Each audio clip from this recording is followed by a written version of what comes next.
Day 3, here we come.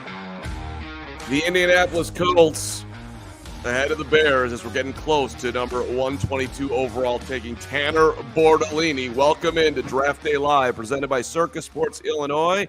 Download the Circus Sports Illinois app at circusports.com/Illinois-app to sign up today. And our friends at ButcherBox. Join today using our link, butcherbox.com/CHGO. Use the code CHGO to receive this exclusive offer today. ButcherBox, upgrade your cuisine with us and with ButcherBox. Welcome in.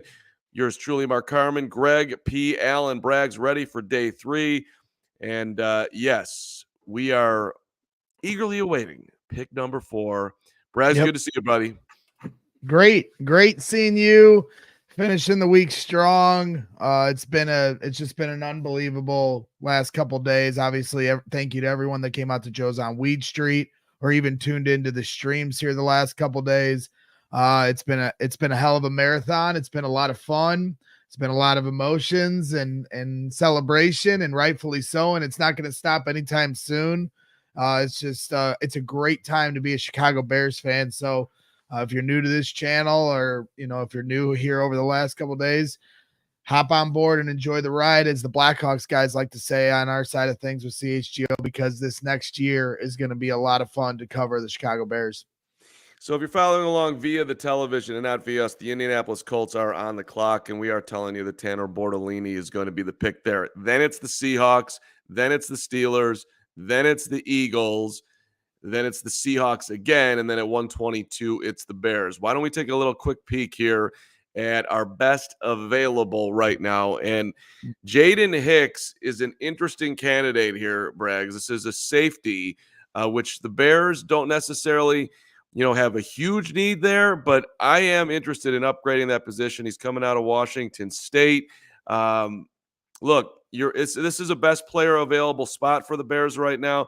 Interesting corner out of Notre Dame is out there too. Cam Harden. If you see our own board, we've got Jalen Wright, Austin Booker, Malik Washington, the wide receiver. TJ Tampa is at 73 for us. He's the top guy on ESPN's board right now, and Bordolini 75 going off the board right now. So interesting names up there.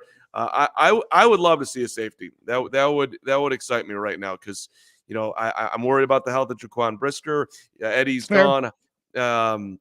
I think it makes some sense as a depth piece. One, I know a lot of people are talking about Austin Booker here in the chat. We brought him up a few times last night. I know that Corey Wooten definitely wants to get some defensive line help, as all Bears fans do. I mean, it's obvious that that's still a position group of need. But at the end of the day, where we're at now in the draft in the 4th round and where the team is at, I don't know if you're going to find somebody that you can guarantee, Sharpie into day 1 starter, day 1 impact player. So, if you're taking a development project last night in the 3rd round and looking big picture, the same applies for this pick here in the 4th round. You should still be looking best player available, regardless of what position group it is, and take that and go to the podium and use your formula. I mean, Ryan Poles has been pretty patient with the way he's built this roster, and I don't think he's going to get trigger happy, on a defensive lineman if that's not his best player available on the board. So to me, I think that's the way it's going to go this time again. Well, when you talk about Austin Booker along those lines, I mean, this is a guy that, 2 years Minnesota, comes to Kansas, breaks out some, but has barely scratched the surface of where you hope that he would get to making the pick, which is the same thing that they just did yesterday with Kiran Amegadjie, who has touched, close to, maybe even I would say slightly more productive college career at Yale, but, leaves his last year after 4 games, major calf injury, season over, wasn't able to work out. But when you talk about him, you talk about a guy with the upper level talent that he could be a star in the league. And that's how Poles has done it. So you're going boom or bust. We're going with very low floors but high ceilings. Austin Booker would be a guy that would fall under that umbrella, if you will. Yeah, go ahead. Well, I was just going to say the other thing too is, last night the Bears Ryan Poles was open about saying like, hey, we might have been, maybe we had a guy ahead, that was the pick before that went, right? And so maybe that happened here today with Tanner Bortolini, maybe not. Maybe we'll find out later. But I know a few people in the chat are talking about Muhammad Kamara, and that was brought up by Corey Wooten last night out of Colorado State. He's still on the board, just a few picks away. It'll be interesting to see if maybe that's the D-line help that Bears fans and a lot of people, including here on our show, are looking for. Well, and then as we look back here, I believe there's a guy by the name of Caleb Williams who's now a Bear, and Rome Odunze is a Bear. So it's like whatever they do here. What, go ahead. I was going to say, never heard of him. Yeah, right. So like, this draft is obviously not going to be remembered for the Amegadjies and whoever's coming up here. But it does.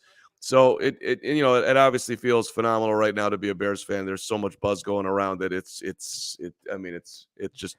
super exciting.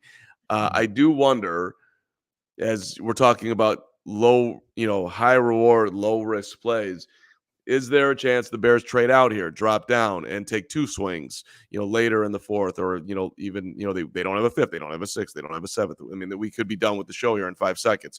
Not that we won't hang out with you, but I do wonder if Poles is thinking about perhaps if there is somebody that wants to come up trying to spin this in a couple other options, take some swings here and see if he can hit. But it also takes two to tango, right? And so this, it's kind of been long said here the last, couple months that this isn't the deepest of drafts. So how many trade ups, trade backs we're going to see here in these last few rounds maybe won't be as much as we typically see in other drafts. So that's the other aspect that you have to think about. Yeah. And, as we look at, what the Bears have done here, and I'm trying to guess here as which way we're going to go. Character seems to be an enormous part of this, and will continue to be as long as Ryan Poles is the general manager, which I enjoy. Malik Neighbors went in front of Rome Odunze, but the way the Bears talked about Rome Odunze, it's pretty clear that they would have taken him over Neighbors. And I think a large part of that, obviously, I think, is the guy that they're getting in the room. That's not to say anything about Neighbors, but it's not trying to kill Neighbors, I guess. But I think there was probably some concern. It's part of the equation always. It's in the equation. Will continue to be part of the equation. Super chats on the fly today, by the way. $5 from Hawkeye. Is it possible we look at Braden McGregor from Michigan? Dude's a beast. I feel like he has some upside. Bear down. Well, we're about to feel like the entire national championship Michigan team has been drafted here this year, and rightfully so. Yeah, I mean, listen, they could. I don't think position matters right now. I think we're. It is interesting with the pick last night in Kiran that, hey, that is perhaps somebody that they looked at that. We need depth on the offensive line. We don't feel comfortable, but they wouldn't have taken him if they didn't think that he was a high-end talent. Like it's again, the part of the equation thing, but McGregor would be coming in as a position of need, which I'm trying to get to. Thank you very much. They need an edge, as Gary Ross is reminding us that the Bears are on the clock. The Bears are on the clock. On the clock, maybe for the last time here in the 2024 draft, a draft that we will never forget. What a great couple days, and let's see if Ryan Poles can put a bow on it. And then, as we all know, the last couple of years, it doesn't end here with the draft picks. Then you get undrafted free agents, which Ryan Poles has done a hell of a job bringing in guys the last couple of years in Jack Sanborn and Tyson Bagent. So let's see when the draft concludes, if this is indeed their final pick, the rabbit that Ryan Poles can pull out of his hat again and see if he can go 3 for 3 in undrafted free agent success. Pull up our best available one more time, Steven. Let's take a peek at that. Jaden Hicks, Jalen Wright, Austin Booker, Malik Washington, TJ Tampa, and on down. Kamari Lassiter, Jared Wiley, Bucky Irving, and Tyrone Tracy Jr. all the way down at 89. What's it going to be, Ryan Poles, who has had himself quite the weekend? And this is, I I don't even know if this is like the sprinkle on top of the cherry, on top of the sundae, on top of the hot fudge, on top of the whipped cream, on top of the nut. What do you think?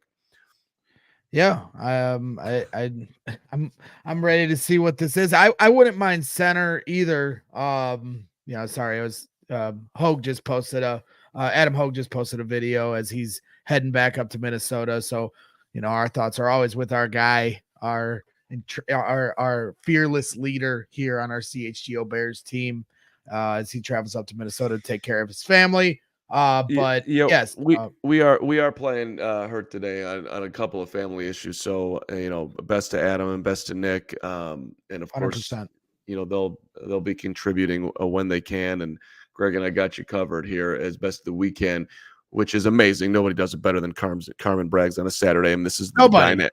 This is the dynamic duo you've been waiting for. This is the expert analysis you're looking for, Carman Braggs.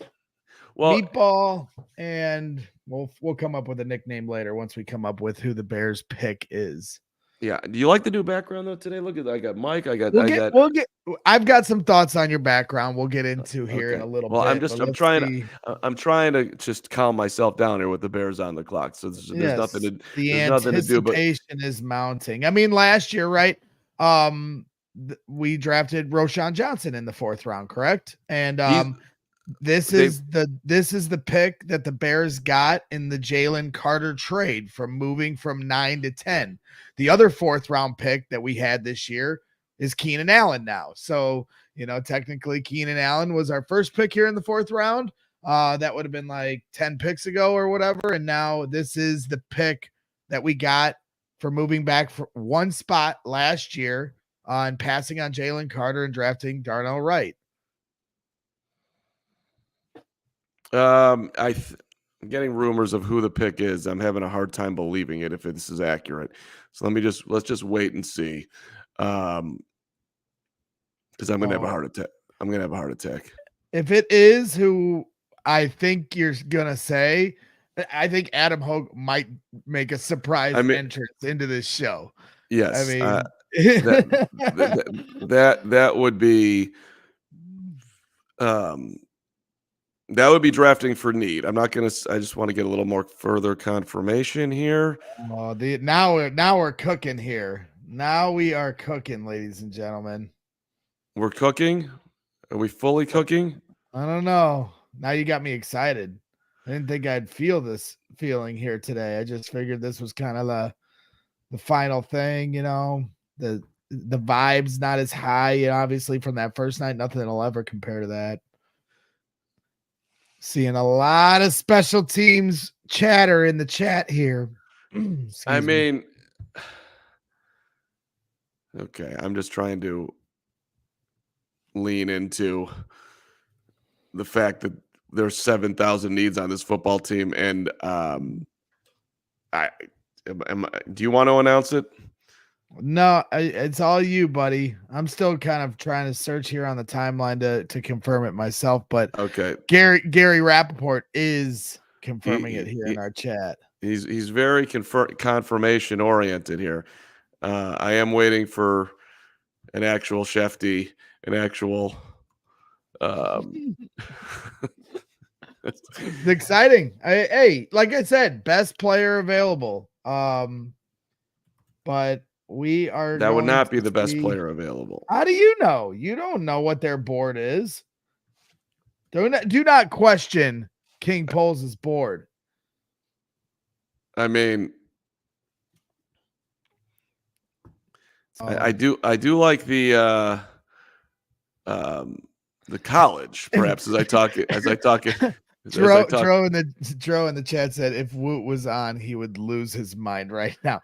So if the Bears are indeed selecting the punter, Tory Taylor, out of Iowa, who last night we did talk about, and Adam Hogue correctly predicted he would go in the 4th round. And one of the things he said, if you watch Iowa, they have a long tradition of not being able to score points or move the football, and their offense the entire year, if you watch any Iowa football, was Tory Taylor. And Jordan Schultz, who has been breaking a lot of stuff here this season for Bleacher Report this offseason. He is reporting that the Chicago Bears are selecting punter Tory Taylor. All right, let's go with it. We went for the mover, the ultimate field position ninja, and I am currently texting people inside the Iowa athletic department who have watched Tory Taylor play every single day to get full feedback here. But it was a great run at Hallis Hall for our great punter, Trenton Gill, who was one of the worst in the NFL last year. I still thought he did a good job, but I was like the only one that liked it. Who we drafted, by the way, back in 22 in the 7th round. And now we've gone up to the 4th round to draft Tory Taylor, the punter. Who had that on their board? Not us. Even though we discussed it last night. Rich Eisen, friend of the show, just called him the best weapon on the Iowa Hawkeyes team. And he won the Ray Guy Award. And now he's a Chicago Bear. It's a tricky pick. I mean, hey, special teams is such a huge part. I mean, Adam Hogue will be the first one to tell you so many times here, but Trenton Gill, the Bears were on the clock. Now you are on the spot because you got some competition in here. It's over for the guillotine. The guillotine has been sliced and gone and broken, and we took a punter. Yeah, we took a punter, and hey, yeah, I'm not against it at all. Okay. So when we talked about, I don't know if you're going to find a day one impact player. Well, guess what? That's what Ryan Poles just drafted, a guy that could be a day one starter and an impact player on your team right now. So, by the way, 26 years old. Don't care about the age. Do care that he's from Melbourne, Australia. Dude's been doing Australian football since he came out of the womb. That's a fascination right there. Yeah. Hey, and like Adam Hogue said last night, this guy can put it and place it wherever he wants on the football field. Extremely talented, as far as punters go. So it's going to be interesting. I mean, when you call someone the best weapon on your team and you're the punter, you have to have some unique skill set. I mean, and we've seen here in the city the impact of different kickers, whether they're field goal kickers or punters here in the city. It takes a special leg, especially when you're playing on the lakefront at Soldier Field, to be the type that can handle it here.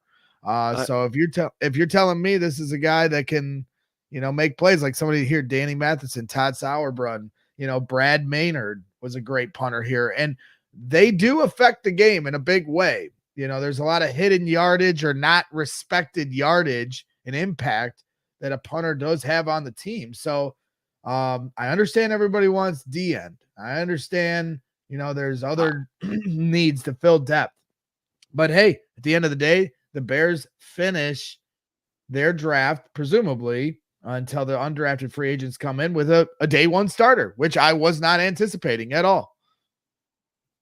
You are good at spinning it positive here. I'm kind of nauseous. The guy did punt for 13,657 yards in his college career, 4,479 in his senior season. He set the NCAA record for punting yards in a season, and with that 4,479. The previous top was 4,138. That's because Iowa's offense sucked so incredibly bad, and this guy is that good at his job. He averaged 44 yards a punt, 43.8. Yes. Okay. All right. So before we move on to a special guest, I do want to give a shout out to our guys at Circa Sportsbook. They've been so great to us this past year and over the last couple days at Joe's on Weed Street. They'll be with us at Friday 120 Club next week. The tight money lines. Circa would have drafted a punter. What the odds were. on their Circus Sportsbook app. Tight money line splits. Games strive to be a -110 split, unlike other sportsbooks, which may use a -115 or -120 split. Circus Sports keeps as little money as possible on large market bets, especially compared to the other books. Download different sports betting apps. I encourage you to, and you'll see for yourself. Nobody has better lines than Circus Sportsbook. Their customer service is second to none. Real people behind the Circus Sports brand who resolve your issues in a timely fashion. All aspects of the app are being run by the same team that runs the main Circus Sportsbook at Circa Resort and Casino in Las Vegas. So download the Circus Sports Illinois app at circusports.com/Illinois-app to sign up today. Also be on the lookout for Circa events, watch parties, and tailgates. If you or someone you may know has a gambling problem, call 1-800-GAMBLER, text GAMB to 833-234, or visit areyourreallywinning.com. Adam Hogue, real quick. I know you're there. You could not sit this one out. Tory Taylor from the University of Iowa. You've got to be kidding me. But go ahead. I know you're excited. I mean, come on. I was just about to leave here. I got closer up to the Bears pick. I'm like, all right, I'm going to watch it before I jump out of here. And of course they draft a punter when I'm not on the draft show today. You called it. It's like they're messing with me. You know, I mentioned this on the show, I think yesterday, like I didn't quite get to the finish line on the Bears 100, but I don't think Tory Taylor made it to 100. I was thinking about putting him right there at 100. So, like, let's say he's 101. And I'm not even kidding, guys. Like, this is by far the best punter in the draft. And he really is that good. Like, yes, I'm going to stand here and hype up a punter. But when you watch Iowa, and I hope you didn't, because it was really hard to watch Iowa football, but their offense was Tory Taylor. They would go 3 and out, and then he would boom a ridiculous punt. So he can hit it 70, 80 yards. I mentioned yesterday I compared him to Scotty Scheffler, who's as dialed in as anybody in golf right now with his wedges. Like, he'll put the ball where it needs to go, hang time, boom it deep if he needs to, place it on a certain hash. Like, that's how good Tory Taylor is, this Australian punter who is at Iowa. So you can certainly make an argument that this isn't a need, but I would argue that, you know, Trenton Gill, Pat O'Donnell, the Bears have been on this run now for about 10 years or so where their punter has been good but not great. And you're entering into this era where you're trying to dial in every aspect of your football team. And of course, I'm going to sit here and be the guy that says special teams matters. But your punting game really does matter. It's all about field position. It affects probability of scoring all over the field. So maybe this isn't the top need at this point, but I do think it's a pretty significant upgrade at the punter position. Hopefully the Bears aren't punting as much anymore, but when they do, this is going to help set the defense up for success. Yeah, I mean, it's a day one starter, in which I was not expecting the Bears to be able to find that kind of a player, obviously in a unique spot, but a day one starter nonetheless. Hogue, because everyone's falling in love with you and your love of punters. Would you have made this pick if you were sitting on the board right now? This is what Adam Hogue's drafting for the Bears with everybody that was there. You would have gone Tory Taylor. If you say, go ahead. So, to full transparency, because I'm obviously not working today. It wasn't even supposed to be on the show, but I had to jump on for this. Like, I haven't even really followed who's been picked yet today. I think I saw Bortolini got picked by the Colts, so maybe I would have had him a little bit higher. I don't know. Honestly, I don't know where the Bears 100 is right now. But we are at that point of the draft where, regardless of what our best available was here and who's been taken and who's not, like it's if you can get a starter at this spot, a plug-and-play starter, I don't really care what position it is, including kicker and punter. That's why guys start to go here when you're the top kicker. I think it's a reach in the second round. This is what I would have said was a reach last night in the third round. But you're on day 3 of the draft, and I don't care what the position is. If you can get a plug-and-play starter, that's awesome. And so would you rather have a project edge rusher here that's going to take 3 years like Dominique Robinson and then not really work out? Or do you want to put in a punter that, honestly, maybe I'm setting the expectations too high here. It would not shock me if Tory Taylor is one of the top 5 punters in the entire NFL. right away as a rookie. That's how good he is. That's really how good he is. And in terms of excitement with punters, I'm not saying everybody's going to sit out there and get jacked up about a punter, but dude, he literally has a highlight reel for a punter. Like, go look it up. It's fun to watch. So I watched one of the worst football games of my life last year when Wisconsin played Iowa. And the only reason that you would have kept watching that football game if you were not already an Iowa or Wisconsin fan was because of what Tory Taylor was doing as a punter. And I'm kind of having fun with this, also being serious. All right, I'm on my feet for the putter. I'm in. Let's go. Standing every time he runs out there, I'm getting up. Let's go, Tory. Don't worry about that, Caleb. You're my guy. Put that thing on at the 2. Make it spin back, Tory. As Pat McAfee says, punters are people too.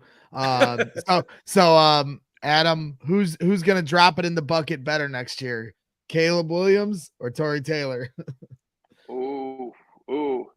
I mean, hopefully it's Caleb, right? So you're not punting that much, but one with their leg, one with their arm. Mark it down right now, though. I'm telling you, Bears fans are gonna love this guy because he's got some swag to him too. When they do have to punt, look, remember, like in all seriousness, last year that Trenton Gill went through kind of that down part of the season. I did think he had a better December and kind of turned it on. But punting was an issue at times last year. And,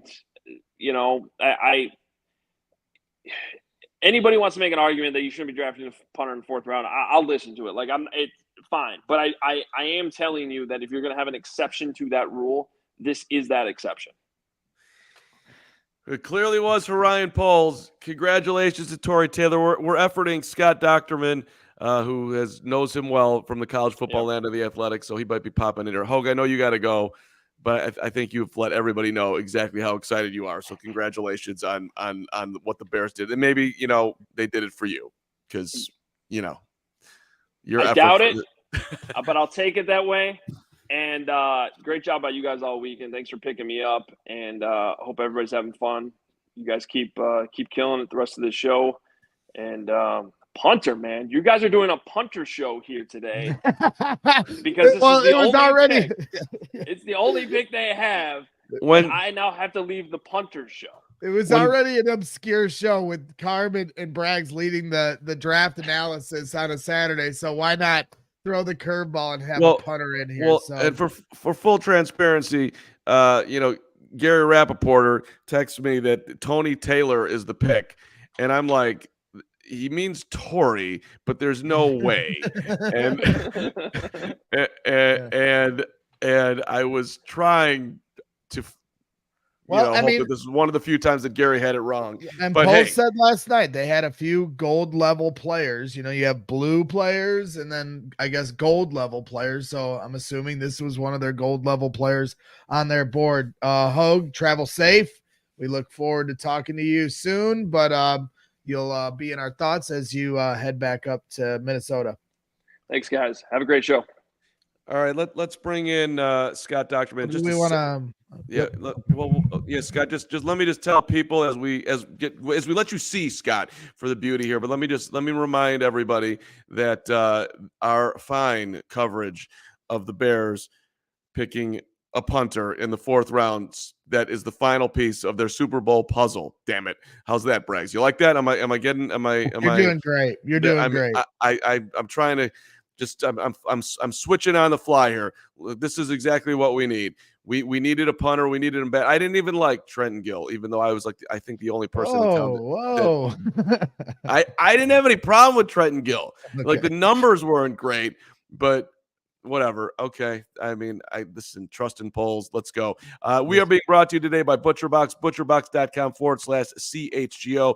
Easily your high quality meat and seafood. So it's easy to find and it's easy to trust. It's 100% grass-fed beef. It's free-range organic chicken, pork raised, crate-free, wild-caught seafood, humanely raised, no antibiotics, no added hormones. This is the good stuff, and they make it as easy as possible for you. Free shipping. You can customize your own box. They take it right to your doorstep. The whole thing. There's nothing to not like about this. Trust me, if you go here, you're going to fall in love with ButcherBox. They're offering you, the amazing CHGO listener, an amazing offer where you get free meat plus $20 off your first box. Join today using the link butcherbox.com/CHGO. Use the code CHGO to receive this exclusive offer today before time runs out. Scott, thank you for being here. Did the Bears just draft the next Ray guy? What do we do? What just happened in Chicago here, Scott? How do you feel about this pick for the Bears in the 4th round? It's a perfect pick for that position. I mean, everybody's going 4th round, man. That's awful rich for a punter. But when you're talking about a guy the last 3 years who had 109 punts inside the 20-yard line, you're talking about a guy who set the record and his leg didn't fall off with in punting yardage that had been around since 1938. One guy that I thought in the last, had 4 games that I thought he was instrumental in Iowa winning over the last 3 years, including a couple of top 10 showdowns in 2021. 2022, he had 2 punts inside the 10-yard line that led to safeties in a 7-3 win, which also speaks to Iowa's offense. And then a guy who set the Big Ten record all time for average yards. And you're going to love this guy. He's everything you want as far as as a player, as an interview. He's fun. He's energetic. He's got swagger. He's a guy's guy. He's like Pat McAfee, just from Australia. Well, and that's what I wanted to ask. When anybody brings up a kicker from Australia, I think of the kicker from The Replacements who would be smoking a heater while he was but that's one of the better comedy NFL or football movies I've ever seen. But that's what I kind of am curious about, is his journey from Australia to Iowa and now here to Chicago to play in the NFL. Yeah, it's been pretty interesting. I mean, he grew up and he never even saw a football game until he arrived at Iowa. And that was back when he was, that was during the COVID year. So there were no fans there. So he made some football mistakes that he's since learned from, like if the ball hits the ground, you can't kick it, that type of thing. But I mean, he didn't even really start punting or learning how to punt until he got to his 20s, and he went to the academy in Melbourne and eventually worked his way to Iowa at age 22 in 2020, and had to quarantine twice actually before he got here during the COVID year. Quarantined in Sydney, and then had to quarantine in Iowa City. And you'd think somebody that old from Australia, just not really, how could he relate? Well, he related to everybody. And here, other than some of the women's basketball shirts, the fastest growing shirt was punting is winning. And it was a black and gold shirt and had an outline of Australia. And that's true. I mean, they had a great defense and the worst offense you've ever seen. And the punter was a weapon. And he was just tremendous in all 4 years. All right. So, Scott, can he, let's say somebody breaks one. Have you ever seen him lay the wood? Could he stop a would-be returner? The last line of defense. Here comes Tory Taylor. I mean, everything you just named. I feel like this guy could smack someone. Has he ever done it? He would, but not somebody like Devin Hester. He's not that fast. I mean, he's legit 6'4", 230. And I mean, he's pretty thick too. So if he could get within a phone booth, sure, I think he could. And he was a holder as well. But no, I mean, he's like most punters, man. I mean, if you got a good returner, you're dead. But I think if he got a chance on the sideline, he'd be able to take a whack at somebody. I mean, from this, I'm texting some people who are deep in the Iowa world. Game-changing ability is what I'm getting back. Hawks weaponized him. Personally responsible for at least 2 to 3 wins. And then similar to what Hoag's been saying about Scheffler, like a pro golfer wields a pitching wedge. Yeah, I take it you agree with all that? Absolutely. I've seen him so many times in games and, of course, in practices and stuff, just be able to, hit a 50-yard punt and it just dies, or it bounces back, or it moves to the sideline and out of bounds. It's just amazing what he's been able to do all those years. And then, again, Iowa's played that to their offense. There's been a lot of times where you kind of, oh man, another plus 50 punt. I mean, his average would be a lot better if they actually didn't punt in some of those situations, because they'd punt from the 42 and he knock it out at the 4-yard line, and your net's 38. I mean, it's not really, it kind of stunk for him, but at the same time, he was just everything he did. I mean, and he's punted in all kinds of weather. So it's not like he's coming from Australia to Chicago and going on the lakefront there and going to screw up. I mean, he's punted you know, 50-mile-an-hour winds at Wisconsin and Purdue, below zero wind chills at Minnesota outdoors. Iowa's not exactly been, you know, fun place to play in November. So he'll do whatever you need in whatever weather. That was definitely going to be my next question, was just conditional weather kicking, because obviously we all know here in Chicago, that's what you got. That's what you're up against. And it's broken some kickers and it's made some legendary kickers, whether they're field goal kickers or, starting the game with kickoffs or punters. You know, we've had some great ones and we've had some ones that can't handle it as well. We'll leave some of the names out to avoid some emotional scars for Bears fans. So you're saying he can handle the inclement weather, the high winds, because how many punts, you started out by saying how many punts inside the 20 that he 7, had in his career? Yeah, he's got, I think it's 109 the last 3 years. And, you know, and last year he had 23 inside the 13-yard line. So, you know, that's just, he's very, I mean, he is like a golfer. He can park it just about anywhere you need him to go. And, you know, the way the Bears played defense late in the year once Montez Sweat got in there, I mean, he will be a weapon. I always said that he's worth at least 3 first downs per game for your defense because of the way he punts. And it's not just average, it's just placement. A weapon. That's the consistent phrase. Adam said it. I heard Rich Eisen right when the pick went down on NFL Network. He said it a few times. A weapon. I mean, for us as Bears fans, like, we're so elated still riding this emotional high from the first night to get to this point. We're just trying to put a bow on this draft, and then to somehow come away with a special teams player who's consistently being called a weapon. I'm just blown away. I'm excited to see him play. 2024, the year the Bears drafted punter Tory Taylor. Nobody's going to even remember Caleb Williams. By the way, they do have Caleb Williams here, Scott. The plan is to not punt the football, but that's okay. We can debate that later. You look like you got something right on the tip of your tongue, Scott. What do you want to get out there? I just want to say that when you draft somebody like Caleb Williams and Rome Odunze and you have the offense that's cooking now, it takes less pressure off them and your offensive coordinator, because if it's 4th and 4 at the 40, or even if you want to punt and you want to on 3rd and 10 and you want to go for something rather than safe, you can go for a home run because you've got a punter now that can help your defense. You're not just putting them in a disadvantaged situation. So I really like the way this will work complementary wise for the Bears offense, defense, and now special teams. Scott, great for taking time for us today, jumping in here. We got to ask you before you go. You were Nicholas Moreano's professor at the University of Iowa. You're the reason that Nick has made it this far in life. I think we had some really good conversations back in 2017, and a lot of them were draft related. I think we talked about it every single day when he would come in, and I think we even had one of our major exams was doing a mock draft, and Nick, of course, aced it. And I think back then they were the Bears brothers or something like that, and so he was a tremendous student and now a tremendous journalist. What was the class? Where do you get to go to school? How come I didn't take that when I was in Iowa, where you could do mock drafts? That's amazing.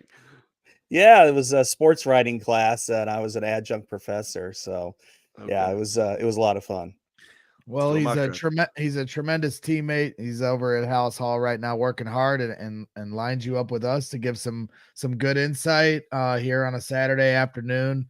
So we certainly appreciate you coming in on short notice. This is just a fun time right now to be a Bears fan. So, we're hyping up punters. So, it's kind of reached a different echelon of positivity, which we're not always used to here in Chicago, at least with our football team. Yeah, I get it. I watch the Bears too quite frequently. So I just think there's something good going there, and Tory's going to be part of it. Scott, thanks so much for jumping on. We appreciate it. All right. Thanks for having me on. There we go. Scott Docterman, The Athletic, covers college football, covers the Big Ten, and is the reason that Nicholas Moreano has become a success in his life, which is amazing. All right. You know where I'm excited to see Tory Taylor punt? Where's that? In London. And and I'm excited for our London trip here coming up. We don't know when it is. You'll have to tune in for the schedule release show, which should happen in a few weeks. It typically happens a few weeks after the draft, but you can sign up right now. If you go to allchgo.com, you can sign up to get in on our London trip and put your deposit down right now. We're going to be there for, a good majority of the week doing different events. I hear they got a boat trip planned. We're obviously going to go to the game. We're going to have live shows. I'm sure we're going to go to a few pubs, have a few pints, maybe a couple whiskeys. You never know. So make sure you get in on this. And our guys over at True Fan Travel are hooking it up for us. And you can get your deposit down and it can line you up with your flights and everything else. So please come out to London with us and let's see how Tory Taylor kicks across the pond.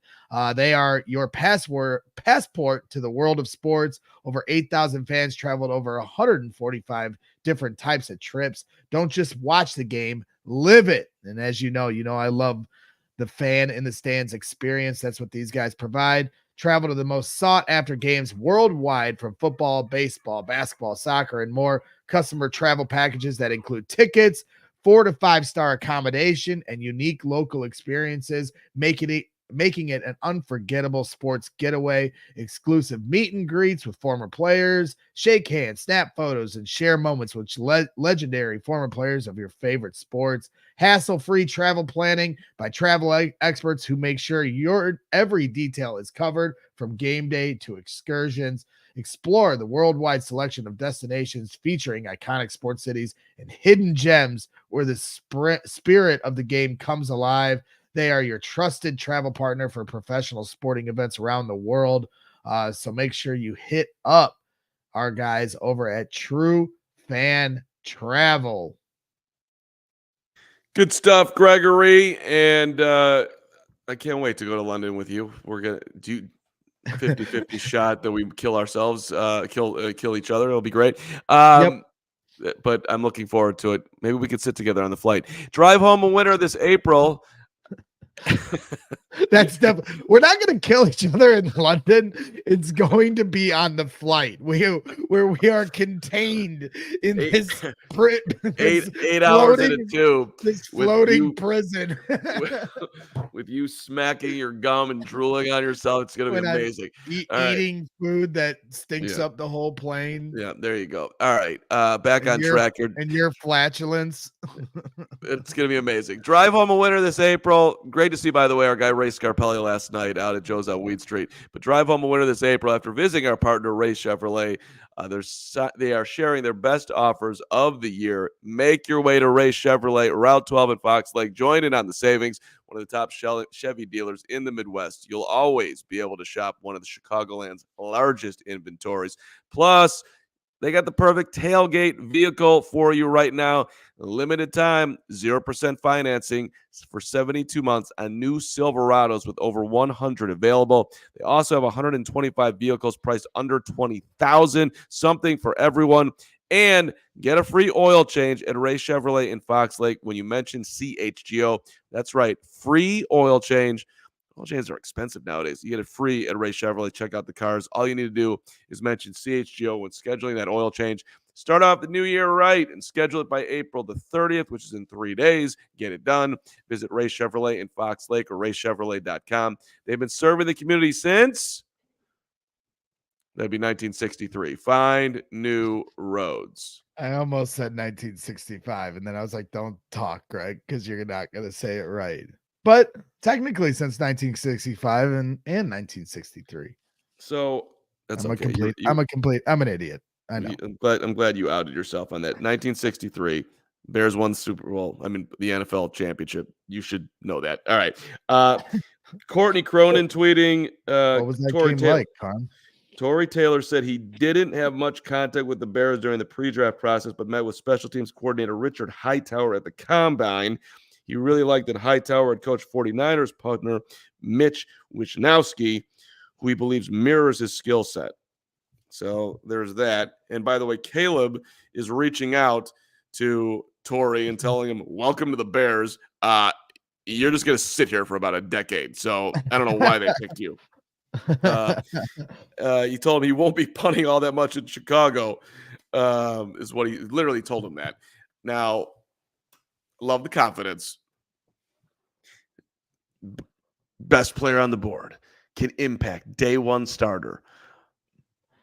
Let's go. Punter. They have 4 picks in the draft, 4 picks, as you see my Caleb Williams nail painting, homage that my wife painted on day 1 of our live stream of the show. But yeah, 4 picks, 3 day 1 starters. What's with all the crying? I mean, I'm not seeing too much crying, but anybody that is crying, quit crying.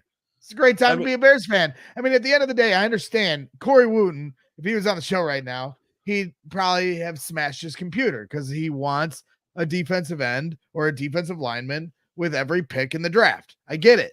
But they have a first-round pick next year. They have 2 second-round picks next year. The Caleb Williams window of the Chicago Bears franchise isn't just for this year. It's for the next 10 years, for the next 15 years, right? Maybe this punter is on this team for the next 10 years. And so I get they need a pass rusher. I get they need depth on the defensive line. They can still get guys, just like they got Yannick Ngakoue right before training camp. Maybe it's not this ideal long-term solution, but at the end of the day, there are still going to be options on the table. There are players available right now. There are players that will become available as cuts are made throughout the offseason and even in training camp where the Bears can attack. And Ryan Poles has shown a willingness to do those sort of things. So find those players for now, get you to hold over until next year to where you can find a young long-term solution for the holes you weren't able to fill. They weren't going to be able to fill everything, but I'm not going to complain because, like I said, the other 4th round pick this year was Keenan Allen, who's going to be an instant impact on this team. I understand his age, but I am fine with Keenan Allen mentoring our newly acquired Rome Odunze. Montez Sweat was our 2nd round pick. Yes, they traded for it at the trade deadline, but had they done it 2 weeks ago, nobody would be complaining. They'd be talking about how we address the defensive line that way. So you have to look at the big picture. You have to look at everything that was used with the draft equity that we had prior to all those trades, and then acknowledge what the totality of Ryan Poles' job that he's done. And it's been a great job. Yeah. I'm not trying to take any excitement off of what Poles has accomplished. I don't know. Honestly, there's no way to. I mean, it's a master class in building a team the last couple of years. Listen, and as far as today's pick goes, whatever. If you have the ball on your own 42 and it's 4th and 10 and you punt the football like you would in that situation and you land that thing inside the 10, I mean that is weaponry. That is an borderline unfair advantage. I get it. But we're not there yet, man. We got and you're talking about next year's draft, then, to me, if you're making this pick, you literally are looking at nobody, I think, here has that high-end talent that can get there. I would. I just. I've been watching. It's fine. It's fine. I've been watching. It's not what I would. It's not what I would have done. But it's fine. Well, that's fine. But we've been watching the draft here unfold here on day 3, and a lot of different players coming off the board. He's the first person that I've seen anybody referring to as a weapon. A weapon. They drafted a weapon. We drafted a weapon, baby. Scott just said it. Adam Hogue just said it. Like I said, Rich Eisen on the telecast, Daniel Jeremiah, respected NFL analysts, they're all calling him a weapon. The game has 3 different levels, 3 different phases, and the Bears just drafted a weapon in one of those phases. Dude, okay. I get it.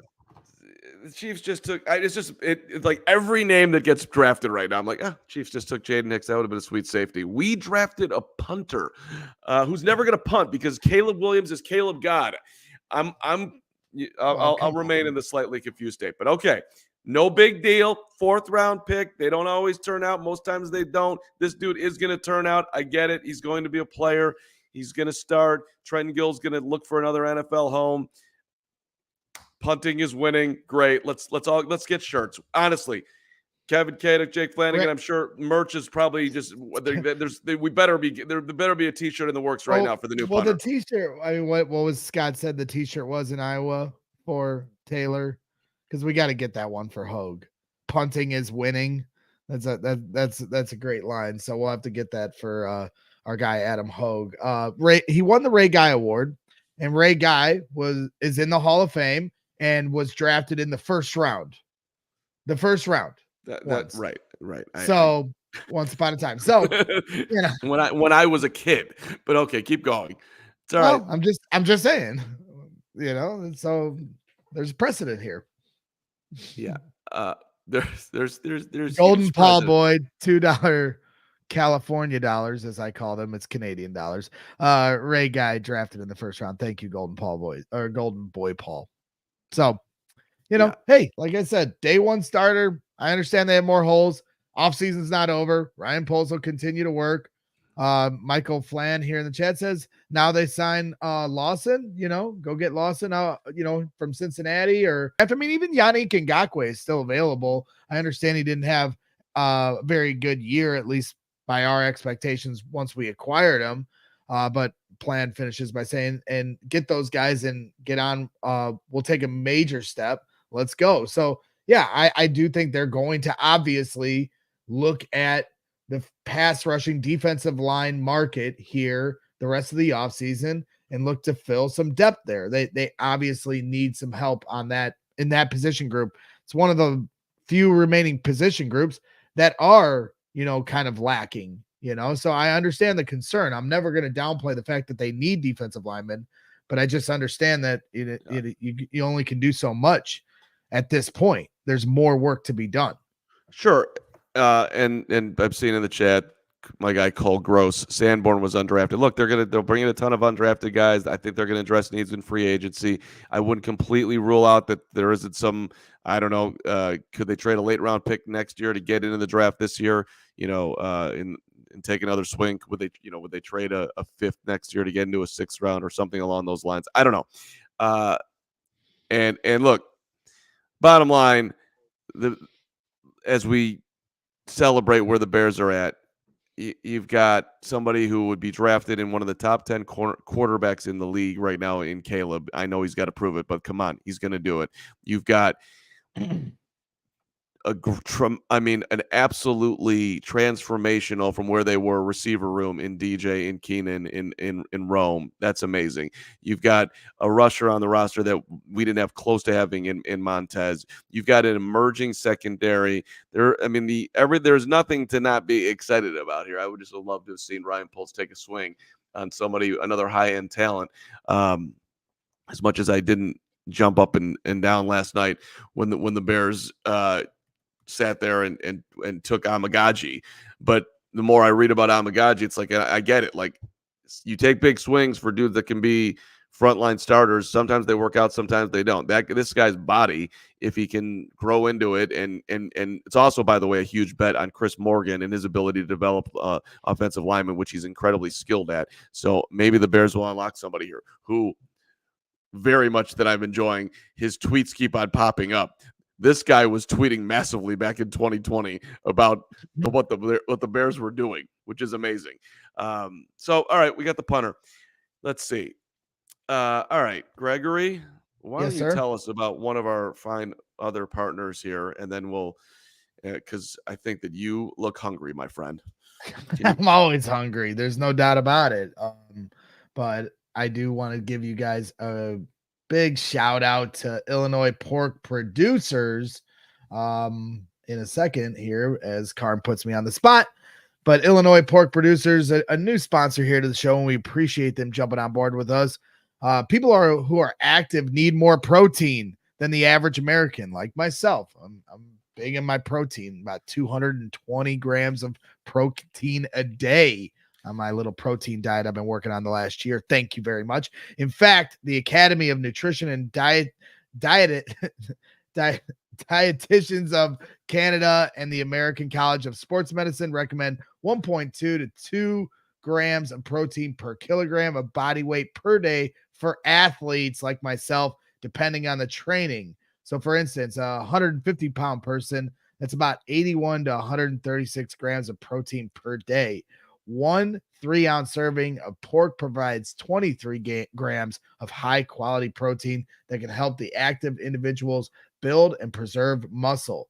The International Society of Sports Nutrition recommends that people who are involved in a general fitness program who are interested in optimizing their health eat low-fat, high-quality sources of protein, which include lean cuts of pork. So elevate your protein game with lean pork, a powerhouse of natural goodness. Savor the flavor, savor the gains, and celebrate any occasion by enjoying the best pork products by Illinois pig farmers.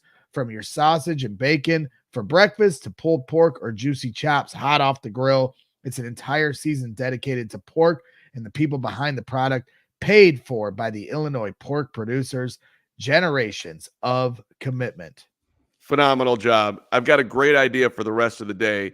But first, sometimes things need to change, like field position, when you roll out the greatest punter in the history of the world, Tory Taylor. But one thing that doesn't need to change, that would be the great taste of Miller Lite, the original light beer. And to this day, still the best one, baby. Miller Lite, the taste you want, less of the stuff you don't. We drank a ton of delicious Miller Lights at our draft party over the weekend. Miller Lite, keeping it simple, the undebatable quality of the great taste, and only, of course, 96 calories. It's the beer that strips everything you don't need and holds what matters most. And by the way, we're dating all the way back to 1975, the original light beer. No matter how the team changes, no matter how many punters you add, you can always enjoy the great taste of Miller Lite. Taste the Miller Lite and taste it while the ball is flowing, the hang time is going on. I mean, Miller Lite's just going to go down so well when Tory Taylor punts the football. To get Miller Lite delivered right to your door, visit MillerLite.com/CHGO football, or you can find it pretty much anywhere that sells beer. Celebrate responsibly. Miller Brewing Company, Milwaukee, Wisconsin, 96 calories per 12 ounces. What are you doing the rest of the day, Gregory? I'm going to go to the gym. Okay. Then I'm gonna mow the lawn. It's a beautiful day outside. It's like pushing 80 degrees. So I'm gonna mow the lawn, do the gym thing, and hang out with my daughter, who I haven't seen in a few days. So excited to play with her. Do you got any fields over there in the region that are not necessarily occupied today? Fields? Yeah, I need a big field. Yes. Grass and whatnot. You got that over there? Yes. All right. I got soccer fields right by my house. Okay, so what I'm gonna do, you just text me the address of your house, because I know there's free parking, and I'm gonna take my football and I'm gonna come out there and we're gonna punt the ball back and forward to each other and celebrate what Tory Taylor's gonna do. I'll punt it to you, you'll punt it to me. Addie can go run it down. We can find a role for Jenny. We'll do some punting this afternoon. What do you think? Honestly, Addie would love this exercise, to be honest with you, because she would have to chase down these said punts, which have no chance of making it to each other. So, yeah, I think this is a great idea, and Addie, I think, would be all in. I mean, I think right now, with the level of Bears excitement that is flowing literally everywhere, we should all go out and punt the football. Yep, I agree. Well, I mean, the thing that I'm really focused in on is this new background, your newly found background. Everybody's been giving you shit that says like, hey, Carm, you need to upgrade your background. Everybody else has got cool backgrounds. You have a lame background. So it's almost like you're trying to, pull off the Nick Moreano, but it's got a little more age to it. It's, this old, it's not a dresser. What is that? It's a shelf. It's a shelf. It is a antique bookcase that I'm trying to modernize with my Air Jordan shoes and my tennis balls. This is the antique Moreano background. That's what we have working here. I mean, the shaven says 100% Carm upgraded. The background looks way better. Thank you. Well, it's just funny though, because like the shoes are young and hip. He's got even a few tennis balls up there. But then he's got this 140-year-old armoire. That was the word I was looking for. It's an armoire? It could be. Whatever it is, it's old. And that fits you actually. But it looks funny. Listen, this thing is going to be a thing. But I was so excited about it. Like I thought it was going to look so cool. And then when I got on the stream today and I looked at it, I was like, oh, it doesn't really look good at all. In fact, it looks kind of weird. And it's perfect, but that's you. I should engrave CARM down here. Like this is this is. I mean, look, I don't know who's winning more today, Tory Taylor or my armoire. Oh God.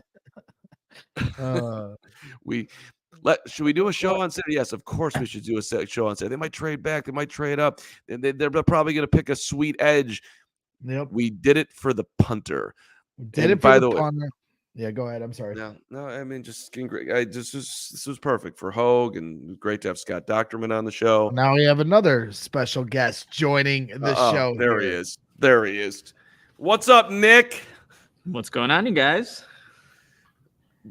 Nick, you knew this was happening. Your elation here on the Saturday draft day reaction show. No one expected the Bears to get a weapon, and pulls the rabbit from his hat. Two top guys on the board, according to ESPN, are one of Muhammad Kamara and edge, Brenton Jackson and edge, Johnny Wilson wide receiver, Christian Jones offensive tackle. We went punter, man.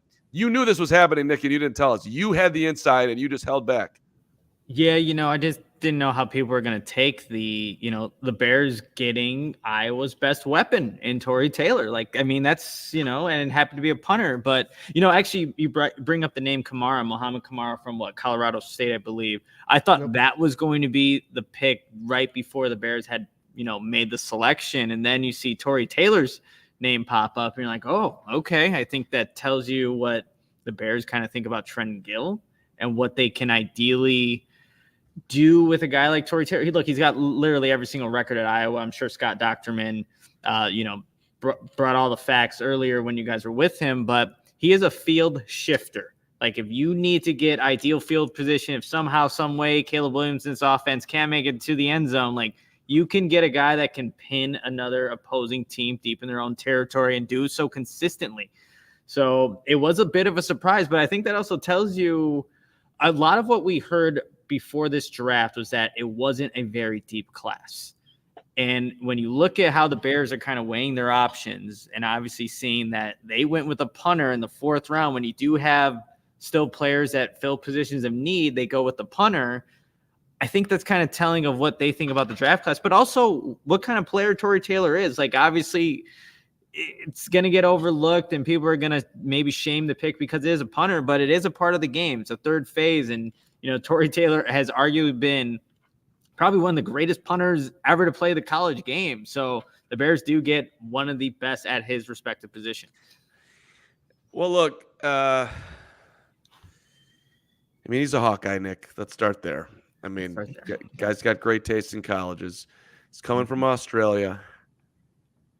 We did get a chance to hear from him too. Oh, you did? So, what did he have to say for himself? Yeah, I asked him, like, basically in a nice way, Iowa's offense sucked and you had to be used a lot. And I'm like, I didn't say that, but in a nice way. It wasn't, you were out there a lot, Tory, and you had to be utilized a lot. And just what's this kind of the secret to being a good punter? Is there something that you can point to? And, he first started, like, at the end of the day, the most important thing is, him being him, and that he's good at, particular areas of his game, like, other players are in their game.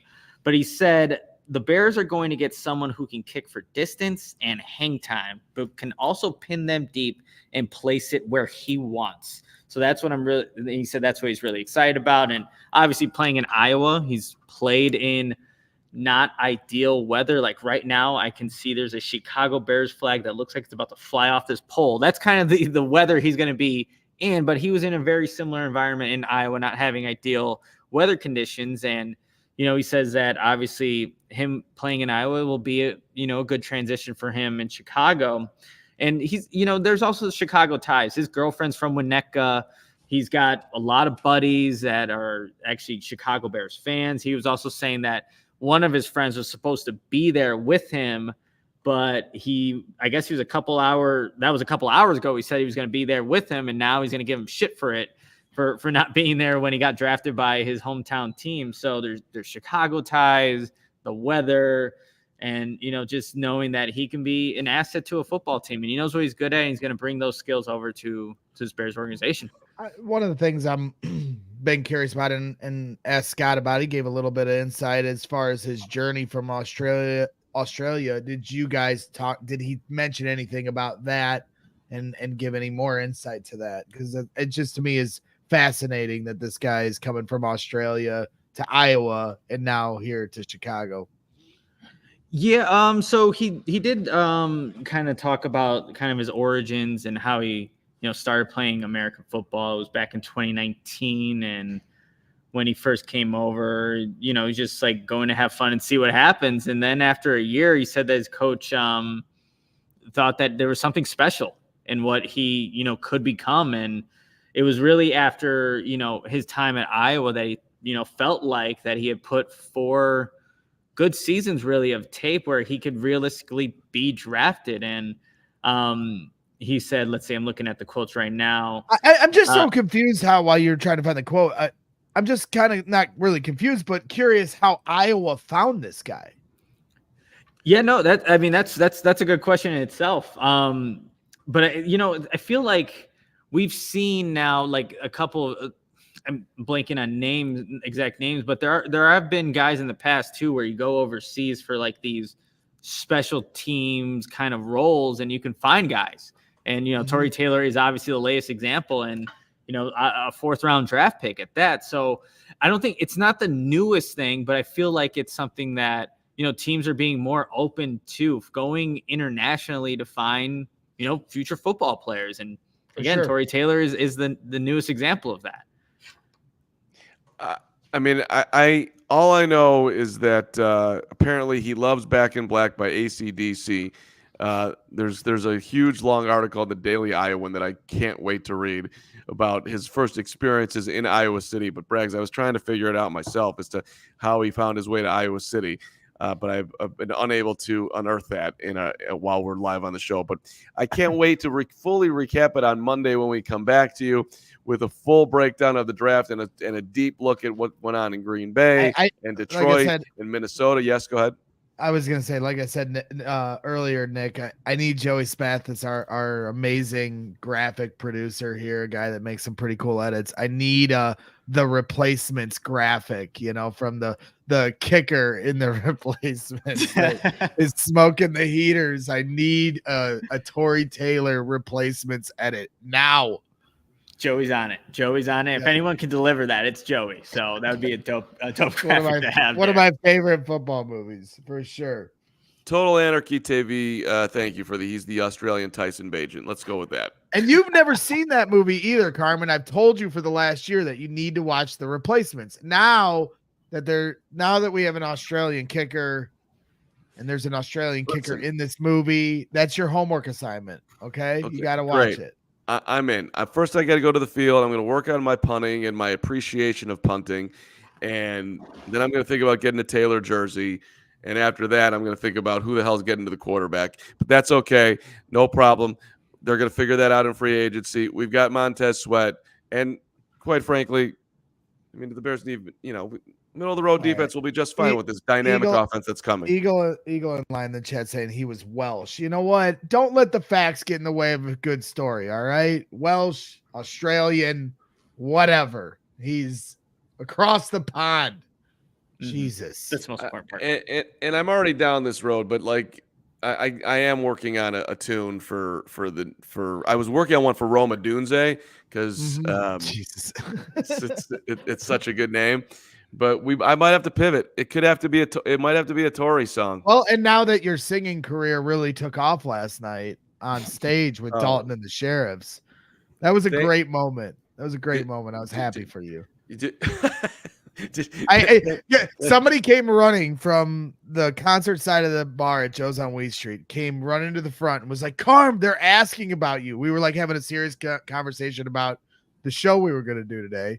And his eyes just lit up and he starts sprinting like a kid in Toys R Us running to the stage, runs up there, and you killed it. You killed it. You brought the energy and the elation. You could just see it all over your face, and the spirit you had was booming. It was the highlight of my weekend, and we've had some great moments this weekend. Maybe my life, let's be honest. That was amazing. I love Scully and for calling me out and getting me up there. He was awesome when he came on the show. He was super friendly. Nick, remember we were talking to him, and then he's like, "Yeah, no, you're in." I mean, I didn't have to sell it to him. And then next thing you know, they're here, and they called for I had pushed it so hard that they were so nice enough to let me on there, and that was awesome. Let me ask you this real quick. I'm going to play that video of me singing while I'm punting footballs today to honor Tory Taylor. There you go. The Iowa Hawkeyes. Nick, let me ask you this, because I mean, I think we're all kind of like in this spot now where we think that the 2024 draft is over. But do you think, I mean, outside of undrafted free agents, which we've talked about here today a little bit, that Ryan Poles has done a good job the last couple of years with Jack Sanborn and Tyson Bagent, and we'll be curious to see who they can acquire there. But any chance at all that the Bears jump back into this draft? I know you mentioned that this isn't, a deeper draft and something we've talked about here for the last, couple months, but do you have any anticipation if, Kamara or, somebody's still on the board? I don't know while we've been talking if Van Pran has come off the board yet, a center. I know there was a lot of centers that I was intrigued by when we were at the combine. Do you see any scenario where the Bears jump back into this draft here today? I wouldn't rule it out, because last night Ryan Poles was talking about having some gold players still left on the board. And I wonder, again, how there's been obviously a good amount of picks that have gone by now. I wonder how much of those gold players are still left, if any. And, he said he didn't want to go crazy, but he also said we have a nice setup for next year too. So I don't want to give away picks, but if it's for a gold player, then you potentially could do that. So, I mean, look, there are still positions obviously of need that this Bears, team still has on the roster. And if Ryan Poles wants to dip into 2025 to get someone for 2024, even if it's just more of on the developmental end, because I don't know if you're finding, guys that are going to be big time contributors at any position at this point in the draft, but it is possible. I wouldn't rule it out, but if I had to make like a decision, put money on it, I feel like Ryan Poles, this Bears organization, they're done for the 2024 draft. And, it'd be nice if Poles and Eberflus can come down a little early and just have this press conference ready. So I have to wait till around 7, but we'll see what ends up happening. I would assume they would wait until the draft is over. Unfortunately to you, I mean, it'd be interesting. I'm rooting for you, Nick. I'm rooting for your upcoming sleep, but I'd have to imagine that just from due diligence sake that they'd probably wait, but you never know.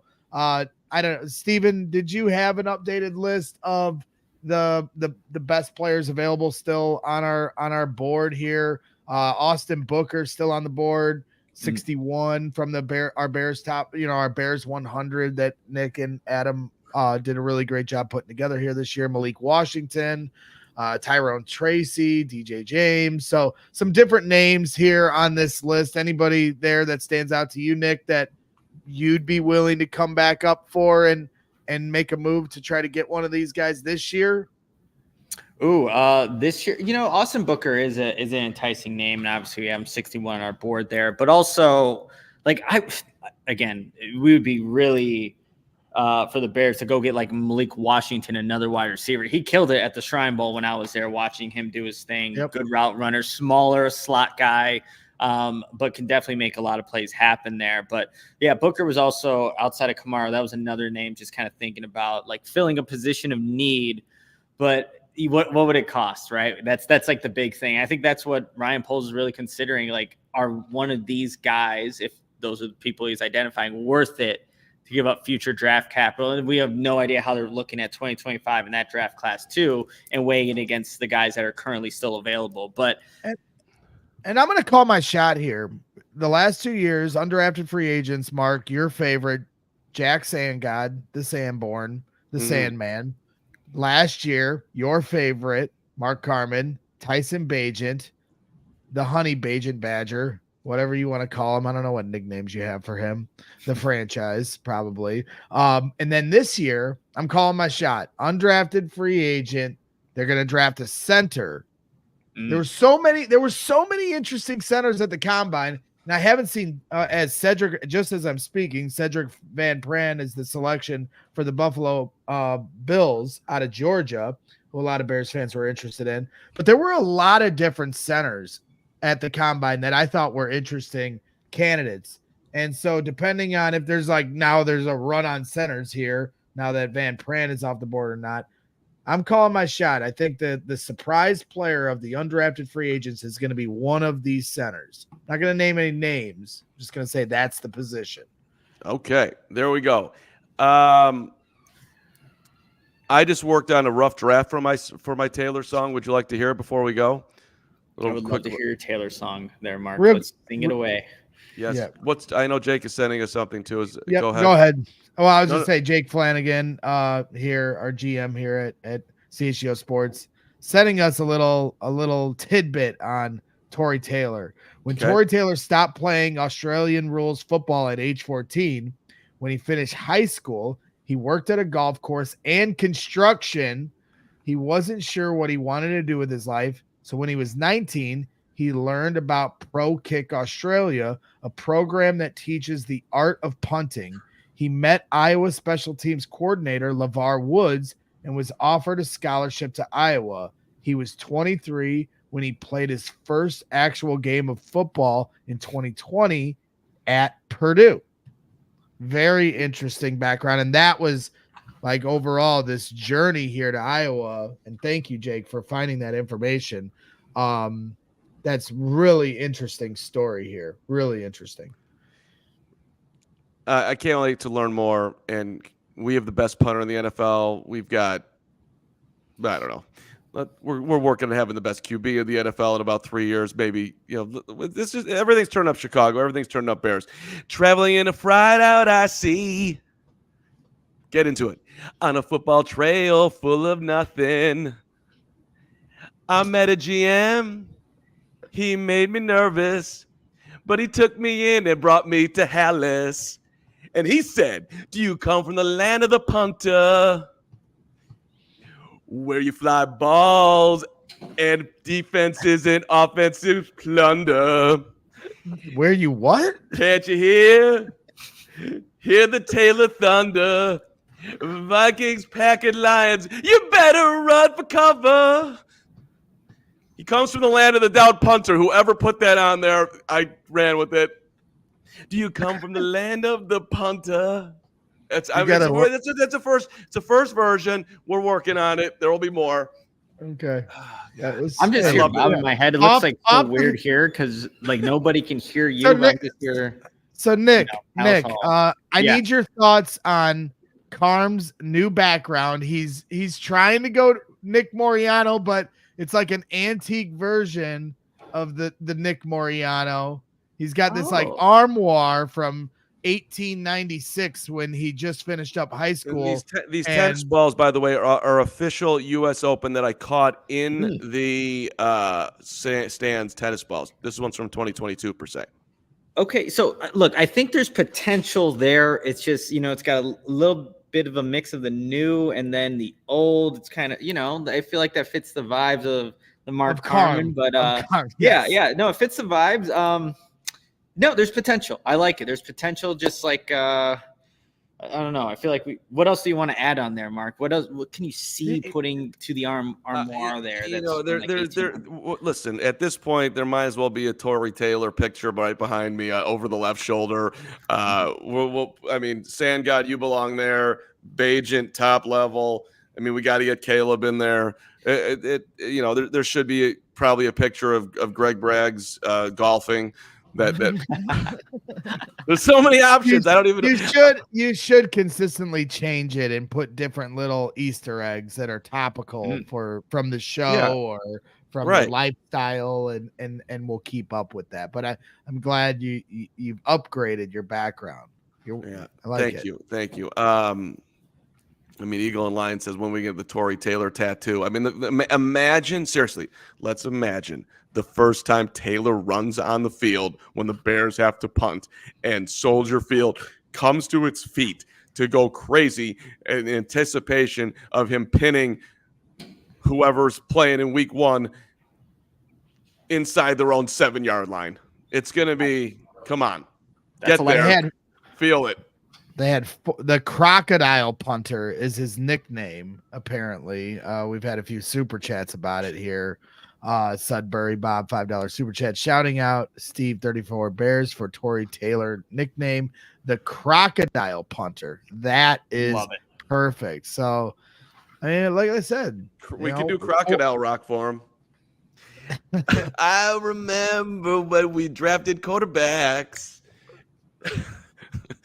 When waited till at least the 7th round to pick sad ass Trenton Gill. Okay, I'll stop singing, but there's so many options here. We drafted the punter from down under. All right, I think the Crocodile Rock one does have potential, but I want you to take your time with it.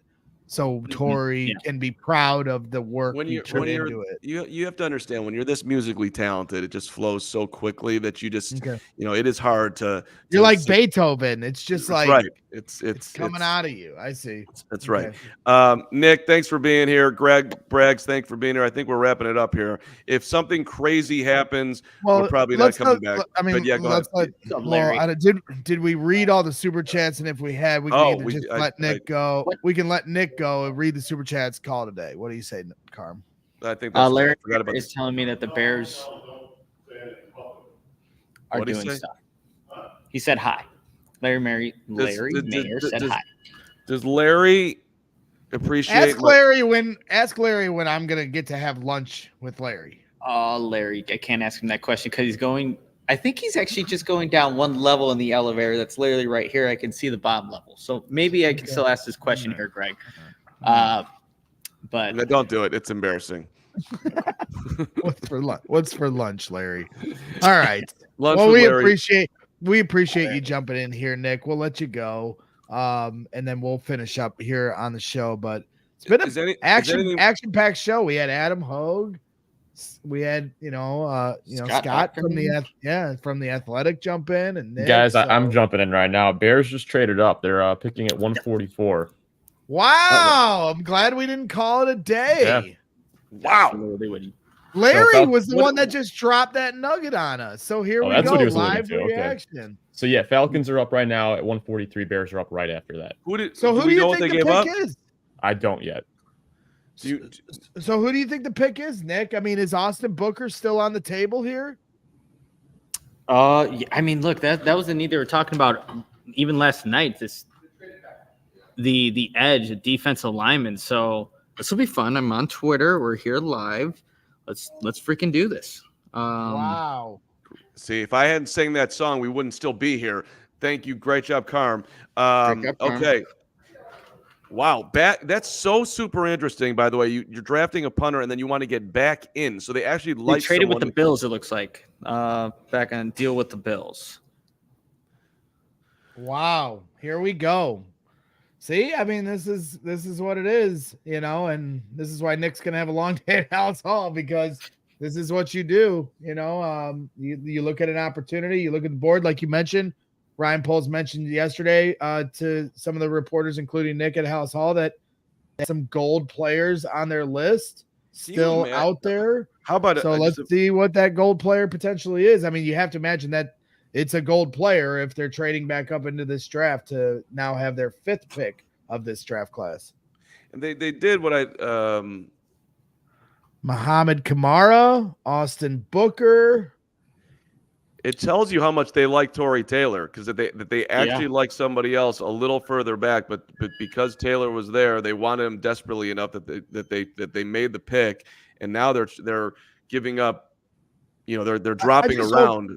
I do hope for Corey Wooten's sake that it is a defensive end, because if they sign, a long snapper here, we might lose Corey.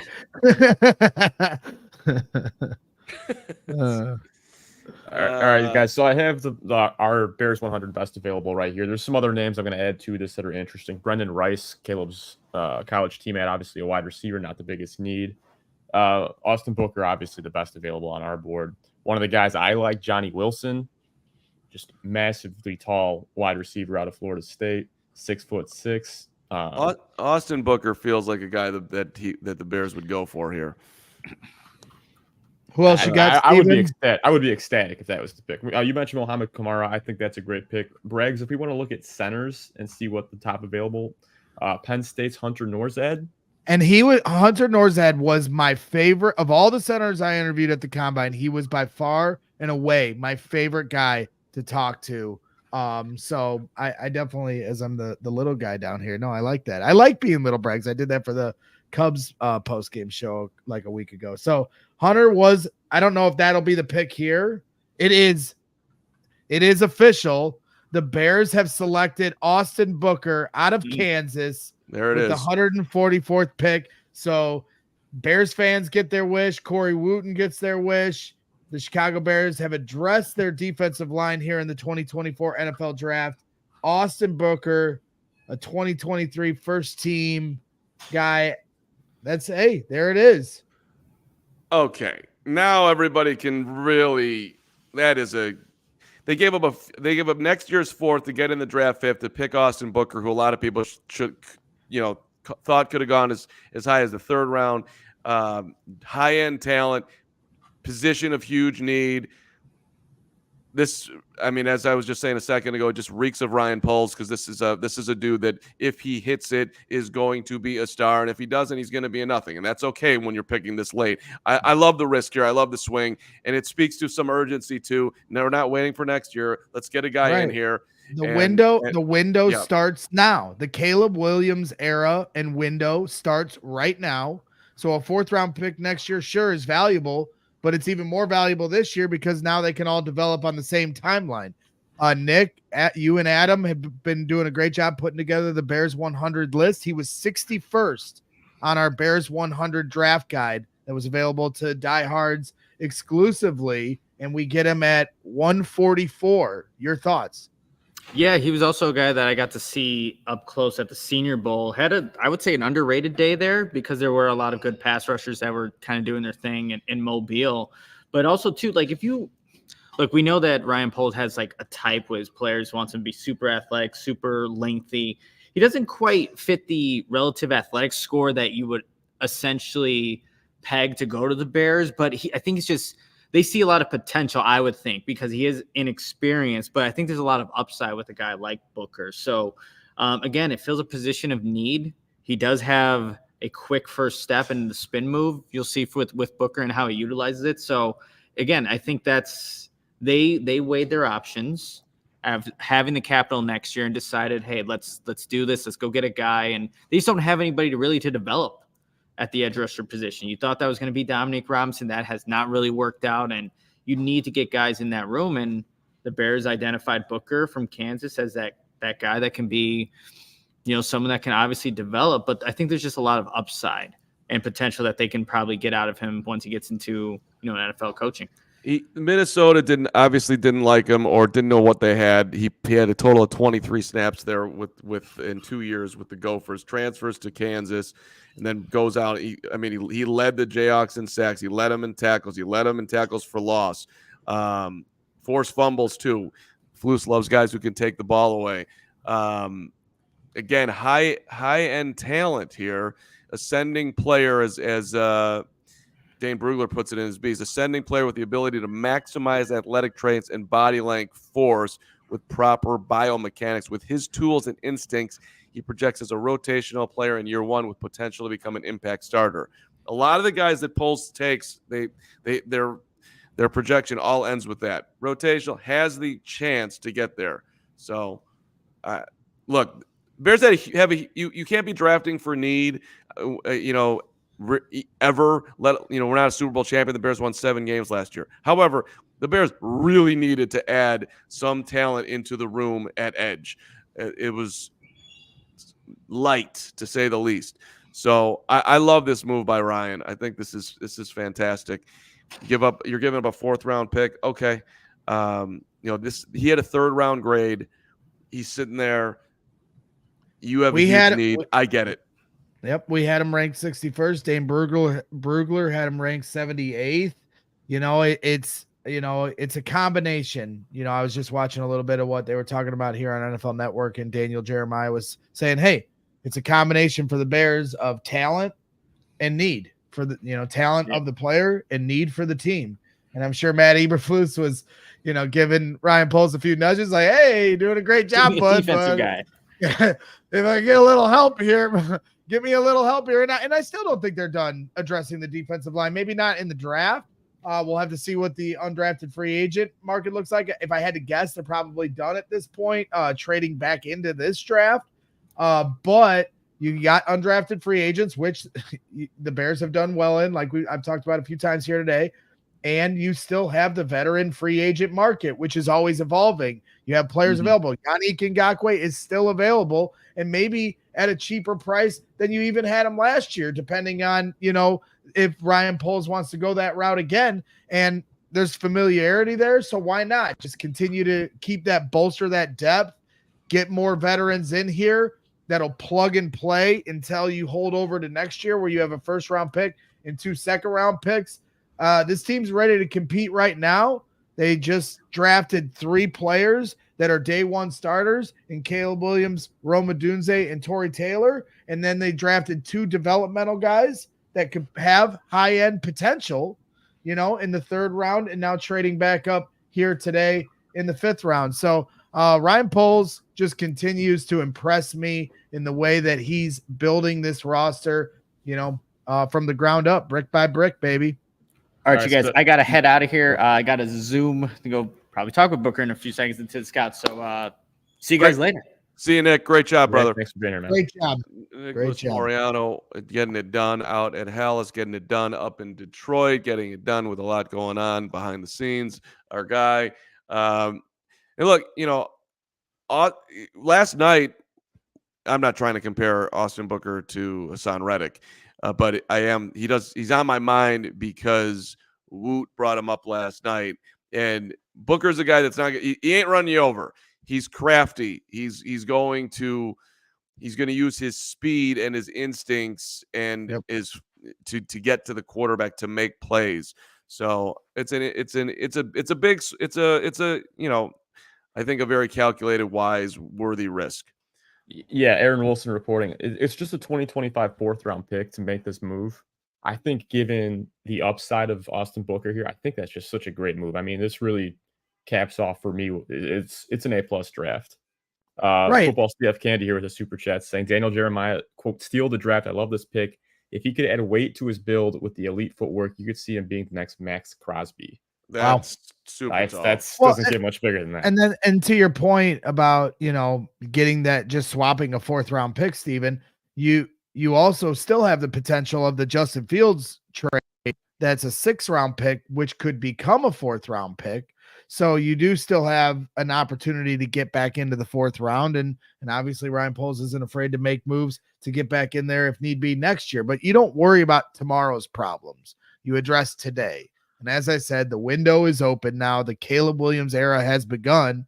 So they're clearly, with the veterans they've picked up this offseason, and now combining that with the draft they've had here in the last 3 days, they're ready to win right now. And let's see how fast this offense and Caleb Williams can pick things up. But this is going to be a highly competitive team and a team that's going to be a lot of fun to watch and cover on our end.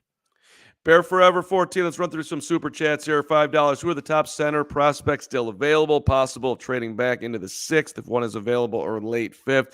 Bragg's just lined up his undrafted free agent potential for centers. The one that, picked right, that we talked to, Tanner Bortolini. The Bears had an opportunity to get him. They did not do that. I don't think Hunter Norzad's making it out of the 7th round into the undrafted world. But if he were to, I would run to sign Hunter Norzad. I thought he was just so impressive, center out of Penn State.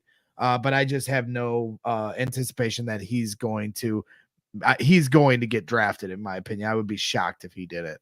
Go ahead, to Steven. answer your super chat, Hunter Norzad's top available, Jacob Monk out of Duke. Bo Limmer out of Arkansas, Matt Lee out of Miami, Charles Turner out of LSU. I mean, that one could be interesting for as mobile as Jaden Daniels was. And those are your top 5. I think at least one of them ends up being an undrafted guy.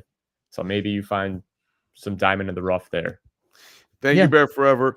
Appreciate you. Let's keep rolling some supers here, as the Bears just had the greatest draft in the history of drafts, led by Tory Taylor, and then the guy by the name of Caleb Williams, and then Rome Odunze, and then Kiran Amegadjie, and then our guy, Devin. I mean, Austin Booker out of nowhere, trading back in. Swanky 32, $4.99. Gregory Sunshine, great coverage. He has been smiling. Look at those eyes. Look at that smile. Look at everything he's doing out there. Appreciate you, Swanky. Thank you, Swanky. Sudbury Bob, $5, shouting out Steve 34 Bears for the Tory Taylor nickname, the Crocodile Punter. That is perfect. Good job there, everybody. Appreciate it. Great job getting into a song. Carm, way to go. Jonathan Parts, $5. Did you notice how many line drive punts Gill had last year, right to the returner or boots through the end zone? This was a major need. I'll be honest. I didn't really notice how bad Trenton Gill was with his numbers compared to the rest of the league. It was not something that I didn't hear it talked about. I didn't until the very end of the season, and it didn't seem like such a huge issue to me. But obviously the Bears felt it was one. So Jonathan, you are allowed to underline the way you just did. Perhaps I was just not paying as close attention to what was going on. Matt B, $9.99. Polls already has told us that he doesn't value the depth of this draft, would rather we get a gold day one starter than a developmental player who won't see the field. We'll get a stud D lineman in 25. Well, Matt B, $9.99, he just kind of did both by trading back in. But so he obviously liked Austin Booker enough, but to do what he did, because 4th round pick is not at the top of the draft, but it's still a decent asset that can get you things like Keenan Allen. He liked our guy Booker enough to go up and do what he just did. Aaron Owens, $199. Please clip what Hoax said. Atlanta is picking MPJ. Michael. Oh,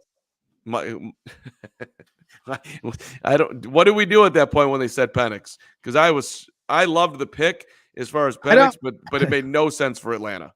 I don't really remember anything during that window of the selections because I was going to vomit. I was so nauseous leading to the number 9 pick. So I was completely just blacked out in my own world, just panic mode, desperation, excitement. There were so many different emotions coming across. We've had a few different videos put on social media, but when the pick came in for Rome Odunze, that was one of my favorite moments. And it's funny because the Caleb Williams moment was kind of like subdued to an extent.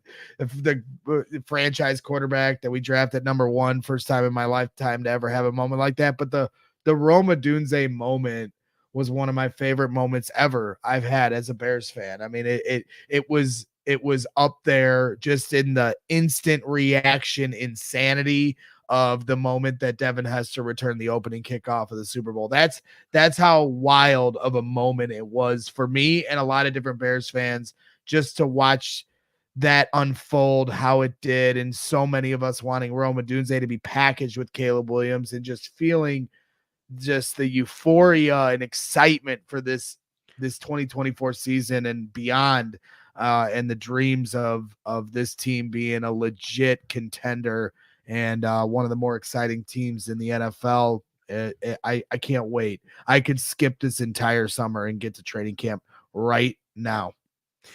I'll always remember it myself when you lost your mind. $4.99, Paul Santiago. And I thought that I was going to get hit over the head by your chair. Chef Polsby Cooking. Love what you guys do every week. Thank you, Paul Santiago. Who else we got here, Steven?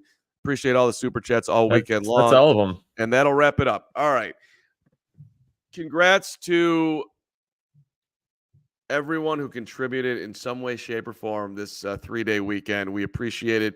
Jake and Kevin and Emma and Sarah and Big Dave. We were gonna have a down show today.